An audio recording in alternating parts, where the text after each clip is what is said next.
WWE Wrestling Talk here, coming off of Raw after Thanksgiving weekend.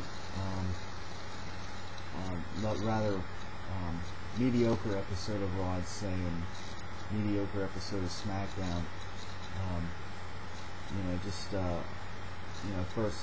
Firsthand. I mean, I was talking last week. I was harping about WWE just not using a few guys correctly, the way it seems.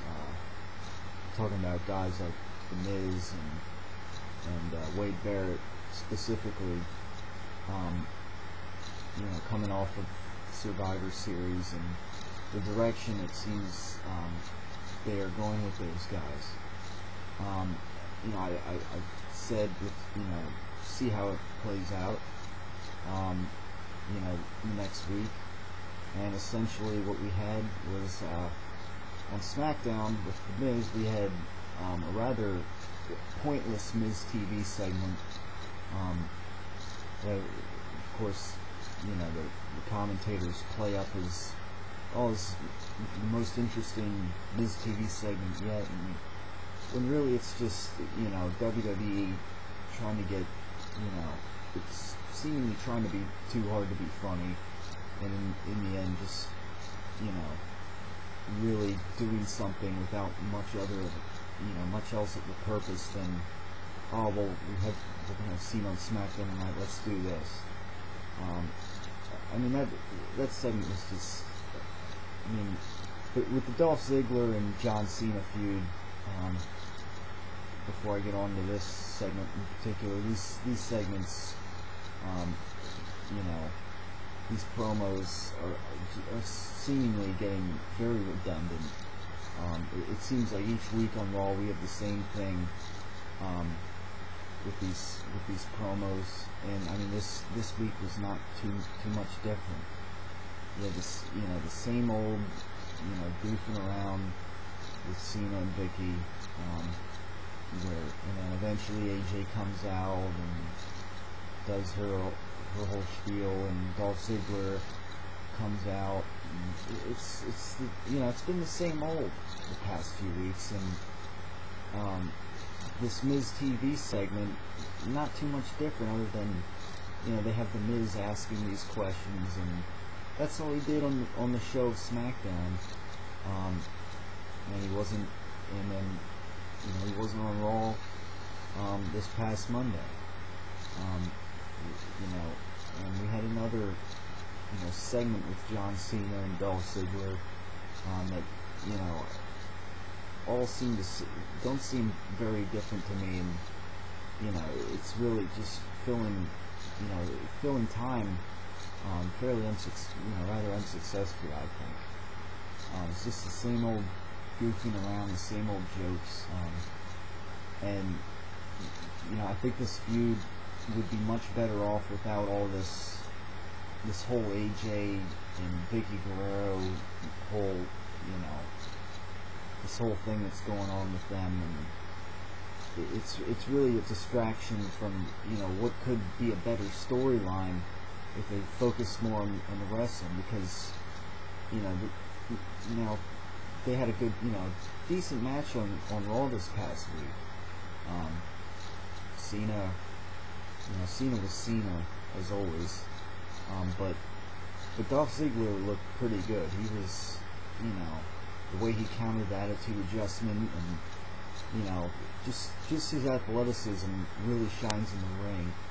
And even though he lost, it made him look good. And I think come TLC they should have Ziggler go over Cena, because I think that would definitely be beneficial for Dolph Ziggler. But the point I'm trying to make, the way they have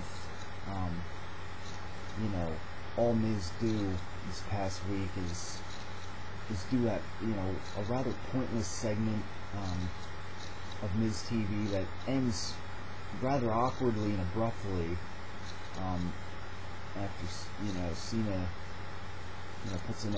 says a joke, and then his music hits. That's the end of the segment. Just a bunch of awkward and awkwardness and stuff to me that is just wasting time that could be spent doing something better with someone. So that's my take on that.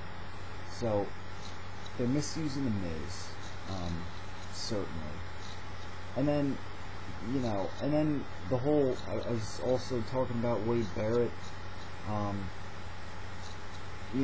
They seemingly throw together an Intercontinental Championship match on SmackDown between Damien Sandow, taking on Kofi Kingston. Again, they seemingly throw it together. Obviously with Kofi retaining, and now Wade Barrett on Raw was, he was guest commentator during the match on Monday with Kofi and Tensei. So not only are they misusing Miz, lately here on Raw, but as I was saying last week, there was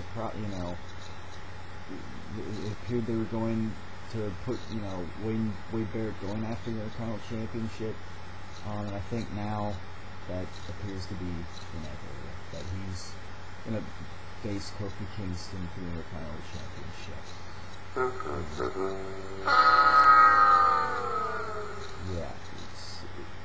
Yeah, it's really not. They really have a chance, I think, with Wade Barrett to make him a good heel, and they just want to keep him in the mid card. And the Miz, same thing. They might have a good chance making him a top face. And what do they have him do in the last week? They don't have him on Raw at all.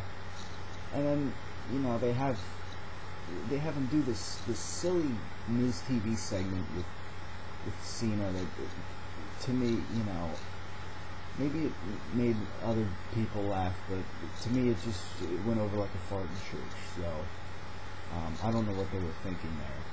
So I don't like the direction things are going, and as a result, I'm personally not going to be looking as forward to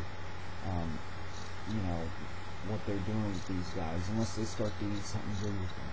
So WWE is wasting some space and time by doing these things with these guys. All right. Question: Are there any weaknesses holding Ryback back from potentially, having a main event future here in WWE?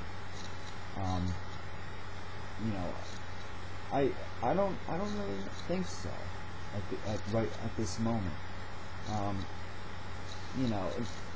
First of all, recently he's been showing on the mic that he can be pretty decent.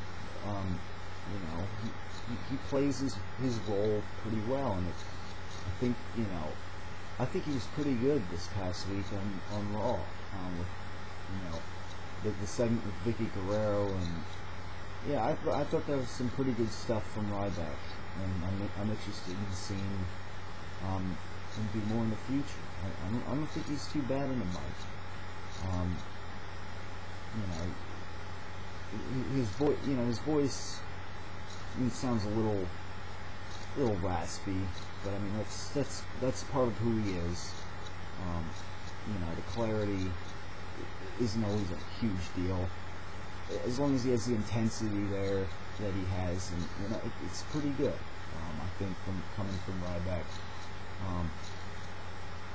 the brutality, you can sense it in his voice, and the toughness, and so obviously his gimmick is going well, I think, for him.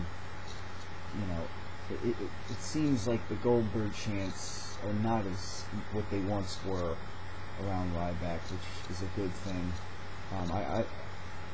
Coming from a guy who is liking where they're going with Ryback, and likes what Goldberg did back in his wrestling days, the chance of Goldberg just need to stop. There's really no need for him, especially when WWE's trying to build a new star, and I think they successfully are. You know, if you're chanting Goldberg when he's out, you know, you're fighting a losing battle. It's as simple as that. Now, a lot of people criticize his wrestling ability, but the problem with that is that, you know, they haven't really given him, you know, a great chance yet to really showcase great wrestling ability.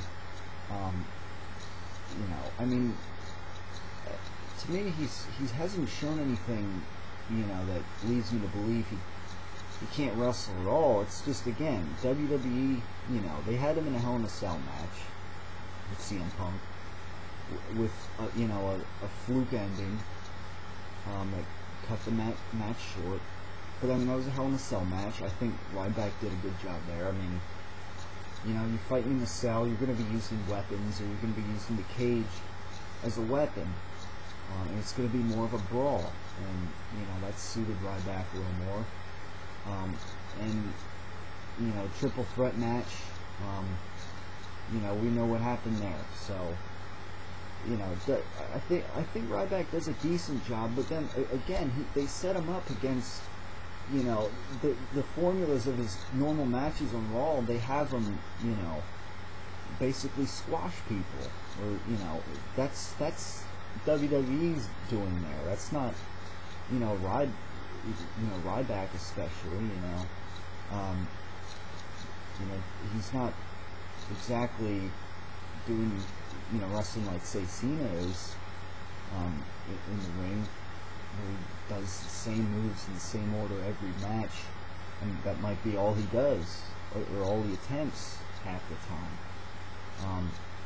You know, so Ryback at times, you know, he can be a little bit formulatic, but not as much as people think. You know, I don't think he's as one-dimensional as people say he is. He's been around, you know, he's been in developmental for a while, so I'm sure he can mix it up great. He doesn't, you know, I'm not expecting him to be a Kurt Angle or Chris Benoit, you know, this super technical wrestler. I'm expecting it to be him, but at least be, you know, dynamic under his gimmick, and I think he's doing that well. And right now, I don't see any total weakness in Ryback that could hold him back in the future. You know, having a long future here in WWE, go with success.